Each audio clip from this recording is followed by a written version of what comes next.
रहा था और बहुत से लोग हंस रहे थे कि हम ही ड्रामा कर रहे हैं और हम दूसरे को हम अपना ड्रामा करेंगे, हमारा ड्रामा दुनिया देखे, बाकी कोई ड्रामा ना हो। राज्यसभा में कुछ बातें कही गई हैं और लोकसभा में तो विचित्र स्थिति यह है कि 4 दिवंगत सदस्यों को उनको श्रद्धांजलि अर्पित की गई और फिर प्रश्न आवर शुरू हुआ तो बुला लिया गया। तो कहा यह गया, पहले भी विपक्ष के सदस्यों ने कह रखा था कि एसआईआर जो 12 राज्यों में शुरू है, कल ही आप उसकी गंभीरता का अंदाज़ा किए कि पहले जो अनाउंस किया था 4 नवंबर से शुरू करेंगे, 4 दिसंबर तक ख़त्म कर देंगे, लेकिन कल आभास आपको हुआ, कहा गया कि 1 महीना और बढ़ाइए, 2 महीना और बढ़ाइए, लेकिन आपने 1 सप्ताह बड़ी कंजूसी से काम लिया। कई राज्यों में और उत्तर प्रदेश में भी कई बीएलओ वर्कलोड के चलते और दबाव के, नाजायज़ दबाव के चलते अपना जीवन समाप्त हो गया उनका। उनके परिवार के सामने कितनी संकट की स्थिति है। इस सवाल पर विपक्ष चाहता था कि एसआईआर के मुद्दे पर ये बहुत ही गंभीर और मतलब अविलंबनीय लोक महत्व का विषय है, इस पर चर्चा कराई जाए, लेकिन चर्चा उस पर तो नहीं हुई। प्रश्नकाल प्रारंभ करने का प्रयास किया गया, विपक्ष के लोग लॉबी में आ गए, लेकिन कैमरे का बहुत सटीक इंतज़ाम किया है हमारे लोकसभा स्पीकर ने।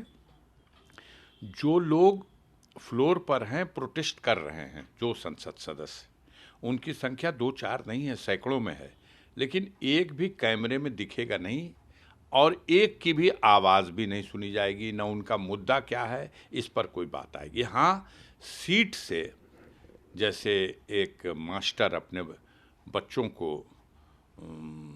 सिखाता है, वो ज़रूर देखिए, ये नहीं, ऐसे नहीं, आप लोग ये अपनी बातें आप समझ रहे हैं कि हम पहुंचा रहे हैं और फिर 10 ही मिनट में सब कुछ ख़त्म। आप पहले 12 बजे तक के लिए एडजोर्न कर दिए, फिर 12 बजे बैठे तो 2 बजे तक के लिए कर दिए और फिर 2 बजे बैठे तो कल सुबह 11 बजे तक के लिए एडजोर्न हो गया हाउस। इस सवाल पर चर्चा करा लेने में आखिर क्यों भाग रही है सरकार? एसआईआर पर चर्चा होगी तो जवाब देना पड़ेगा कि अधिकारियों ने बीएलओज के ऊपर जो नाजायज़ दबाव बना रखे हैं ये बंद होने चाहिए। और एक तो अजीब घटना है इस उत्तर प्रदेश की, मैं बता सकता हूँ पूरे रिकॉर्ड के साथ। वो घटना ये है कि एसआईआर की प्रक्रिया निर्वाचन आयोग की तरफ से उत्तर प्रदेश की 403 विधानसभा क्षेत्र में ये 4 नवंबर से प्रारंभ हुई, लेकिन एक विधानसभा क्षेत्र ऐसा है जहां ये प्रक्रिया स्थानीय प्रशासन ने स्थानीय सरकार के मिली भगत से पहले ही कर डाली है और 20,000 लगभग 20,000 मतदाताओं के वोट हटा लिए जाने की लिस्ट बन चुकी है। अब अगर उनके द्वारा किया गया वो जल्दबाजी में जो एसआईआर की प्रक्रिया थी वो उचित थी, तो चुनाव आयोग को 402 विधानसभा क्षेत्रों में ही यह एसआईआर की प्रक्रिया करानी चाहिए थी। चुनाव आयोग भी उस प्रक्रिया को वैध नहीं माना, इसलिए उसने 403 विधानसभा, ये विधानसभा है मऊ विधानसभा। इस मऊ विधानसभा से मेरे अनुज मुख्तार अंसारी साहब, स्वर्गीय मुख्तार अंसारी साहब 5 बार विधायक रहे और बीच में अभी कुछ दिनों पहले आपके चैनल ने भी काफ़ी इसमें दिखाया, एक उनके सुपुत्र जो इस समय वहाँ से विधायक हैं अब्बास अंसारी, उनकी हेट स्पीच के एक मामले में स्थानीय अदालत से 2 साल की सज़ा हो गई और सदस्यता समाप्त हो गई। आनन फानन में संडे के दिन सचिवालय खुला, नोटिफिकेशन जारी हुआ, चुनाव आयोग ने वहाँ चुनाव कराने के लिए वैकेंट सीट डिक्लेयर करके चुनाव आयोग को भेज दिया। इस जल्दीबाजी में कि अब मऊ में तो दूसरा चुनाव होना ही है, बाई इलेक्शन, तो हम क्यों ना ये बाई इलेक्शन से पहले एक एसआईआर करके और यहाँ के जायज़ मतदाताओं को भी अपनी इच्छा के अनुसार सरकार के दबाव में उनके नाम डिलीट करें। और बड़ी संख्या में किया, 20,000 लोगों का कर दिया। लेकिन हाई कोर्ट में जब ये मैटर गया तो माननीय उच्च न्यायालय ने सजा के आदेश को सस्पेंड कर दिया, स्थगित कर दिया। इसलिए सदस्यता बहाल हो गई। अब जब सदस्यता बहाल हो गई तो वो चुनाव तो हो नहीं पाया जिसकी तैयारी में 20,000 लोगों के वोट काटे गए थे। अब चुनाव आयोग को चाहिए था कि या तो 402 विधानसभा के लिए वो एसआईआर की प्रक्रिया कराते, उसको सही मान लेते, लेकिन ऐसा नहीं हुआ। उन्होंने 403 विधानसभा क्षेत्रों के लिए एसआईआर की प्रक्रिया प्रारंभ की, लेकिन स्थानीय प्रशासन ने वो जो 20,000 के लगभग मतदाता हैं उनका नाम 2025 की मतदाता सूची में होते हुए भी उनको फॉर्म नहीं दिया गया। स्थानीय स्तर पर मैं नाम भी लेके कह सकता हूँ, जनाब अरशद जमाल साहब जो मऊ के चेयरमैन हैं नगर पालिका के, उन्होंने एसडीएम को मिल के दिया, डीएम को अपना लेटर दिया, सारी इन्फॉर्मेशन दी कि भाई आप इनको वोट दीजिए, इनको फॉर्म दीजिए। लेकिन अब तो वो जो गुनाह कर चुके हैं उसकी कोई भरपाई तो हो नहीं पा रही है। तो देखिए अब 4 तारीख के बाद उन लोगों को आप डायरेक्ट भरवा दीजिएगा, ऑनलाइन भरवा दीजिएगा। इस मामले की तो जांच होनी चाहिए थी। निर्वाचन आयोग यदि निष्पक्ष है तो इस मामले की जांच करे कि पूरे प्रदेश में 403 विधानसभा में 4 नवंबर से एसआईआर की प्रक्रिया है और उससे पहले किस तरह से स्थानीय प्रशासनिक मशीनरी ने 20,000 मतदाताओं के नाम लिस्ट से काट दिए गए जिनके नाम 2025 की सूची में है। इस तरह के तमाम बलंडर हैं।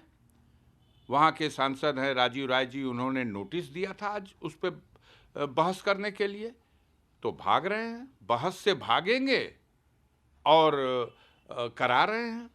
हो ये एसआईआर की प्रक्रिया हो, हम इसका विरोध नहीं करते हैं, इसे हम उचित और आवश्यक भी मानते हैं। ये चुनाव आयोग का अधिकार भी है।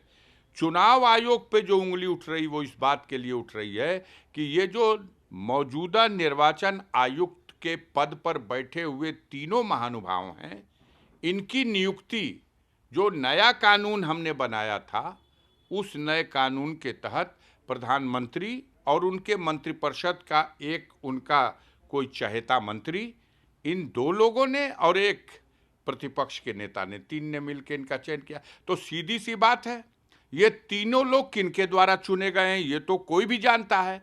इसलिए भाई देश की जनता के सामने तो अपनी विश्वसनीयता बनाए रखने के लिए निष्पक्ष बात नहीं, निष्पक्ष व्यवहार और निष्पक्ष कार्य होना चाहिए। विपक्ष चाहता है एसआईआर पर चर्चा हो, सरकार को चाहिए कि एसआईआर पर चर्चा कराए। भागते क्यों हैं? एसआईआर पर चर्चा होगी तो जो चीज़ें हैं वो आपके सामने निकल के आएंगी। अगर आप नहीं करेंगे तो ये समझ लीजिए कि उत्तर प्रदेश नहीं, देश के कोने कोने में यह लोगों को अब भरोसा नहीं रह गया है निर्वाचन आयोग पर और इस सरकार पर। यह लोग संविधान में मिले सबसे बड़े अधिकार को, जो बाबा साहब भीमराव अंबेडकर ने प्रत्येक भारतीय नागरिक को यदि वो बालिग है तो एक मत देने का अधिकार दिया था, उस मत से आप वंचित करना चाहते हैं अनपढ़ लोगों को, गंवार लोगों को, गांव में रहने वाले कमेरा वर्ग के लोगों को, एससी के लोगों को, एसटी के लोगों को, ओबीसी के लोगों को, माइनॉरिटी के लोगों को, समाज में सब मिला के गरीब लोगों को, कमज़ोर लोगों को। आप कितने गांव के ऐसे लोग हैं, हम जानते हैं पर्सनली उनको, कि जो सक्षम है गांव पे भी उनके नाम हैं, शहर में उनका बेटा पढ़ने गया है तो वही सारे नाम शहर में भी हैं। कोई दूसरा परिवार का सदस्य कहीं नौकरी कर रहा तो वही गांव के सारे नाम जहां नौकरी करने गया है कोई परिवार का सदस्य वहां भी हैं। कहीं बिजनेस करने कोई परिवार का सदस्य गया है तो वहाँ भी हैं। और दूसरी तरफ अगर गरीब का बेटा, कोई कमेरा, कोई मजदूर, कोई अनपढ़ गांव में रहता है तो उसके जांगर वाले बेटे वो तो मजदूरी करने के लिए गांव छोड़ करके बाहर दिल्ली चला आया, महाराष्ट्र चला गया, बंगाल चला गया या गुजरात चला गया। लेकिन घर पे तो माँ बाप हैं जो बेचारे कटिया बिनिया करके अपना जीवन बिता रहे हैं। उनको अगर बीएलओ ने 5 फार्म डाला कि तुम्हारे 3 बेटों का है, तुम माई बाप का है, तुम इसको भरो, वो कैसे भरेगा? वो अनपढ़ है, वो अंगूठा छाप है, वो किसी के खेत की सोहनी कर रहा है, किसी के खेत में कटिया कर रहा है, वो फार्म तो भर नहीं पा रहा। और आप यही तो चाहते हैं कि ऐसे अनपढ़ लोग जो भारत के नागरिक हैं, लेकिन आप कहोगे भर के नहीं दिया, भरा भी तो गलत भर दिया और उसका नाम डिलीट करोगे, यही आपकी कोशिश है। और आप मीडिया के माध्यम से उसको टर्न करोगे। इतने नाम कट गए, ये सब बाहरी घुसपैठी आए थे। बाहरी घुसपैठियों का नाम नहीं काटा जा रहा है। इस एसआईआर के माध्यम से नीयत ऐसी है कि गरीब, कमजोर, अनपढ़, गंवार और कम समझ रखने वाले लोगों को आप वोट देने के अधिकार से वंचित करने का प्रयास कर रहे हैं। और दूसरी तरफ मैं आपको ये भी कहना चाहता हूँ पूरे चैलेंज और दावे के साथ, इस एसआईआर की प्रक्रिया से जो चलाई जा रही है निर्वाचन आयोग की तरफ से, भले उनकी नीयत कुछ हो और सरकार जितनी भी वाहवाही लूट ले, लेकिन सबसे बड़ा नुकसान अगर किसी को हो रहा है तो इन्हीं के मतदाता हैं वो जो इनका नाम 5-5 जगह वोटर लिस्ट में है। नाम उनका कट रहा है, नुकसान उनको हो रहा है, एहसास नहीं है, दूसरे की तरफ कीचड़ उछाला जा रहा है। ये तो कई बार ये बात आ चुकी है कि नए तरह से आरोप गढ़ करके और उस परिवार को जिसका देश के आज़ादी के इतिहास में बड़ा योगदान रहा है, जिन्होंने देश को आज़ाद कराने के संघर्ष में सब कुछ अपना बलिदान किया, जेल भी गए, आज़ाद भारत के निर्माण में सबसे बड़ा योगदान उस परिवार का रहा। और इस देश में अराजकता और अन्याय के खिलाफ उन्होंने हमेशा चाहा है कि देश में भाईचारे का वातावरण रहे। उसका परिणाम ये हुआ है कि उनके परिवार के तमाम महत्वपूर्ण सदस्यों को कुर्बानी देनी पड़ी है जब उन्होंने आतंकवाद के खिलाफ और तमाम तरह की ऐसी गतिविधियों के खिलाफ जो समाज विरोधी हैं, जब उन्होंने डट के एक्शन लिए हैं तो उनके खिलाफ क्या क्या नहीं हुआ है।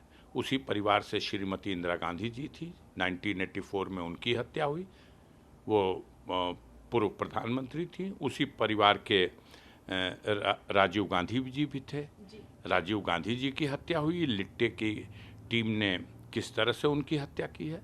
इतनी बड़ी कुर्बानी देने वाले देश के लिए उस परिवार के लोगों को जिस तरह से घेर घेर करके ये बीजेपी के लोग अपने इच्छा पूरी करना चाहते हैं, लेकिन इससे उनकी इच्छा पूरी नहीं होगी। देश में रूल ऑफ लॉ है, कानून का राज्य है, तो कानून के रास्ते से वो अपना बचाव करेंगे।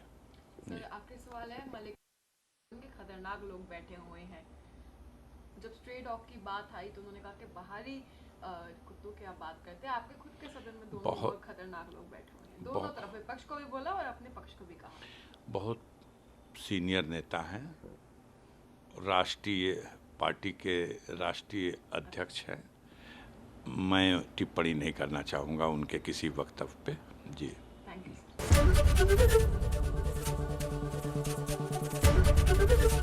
एबीपी गंगा, खबर आपकी, जुबान आपकी।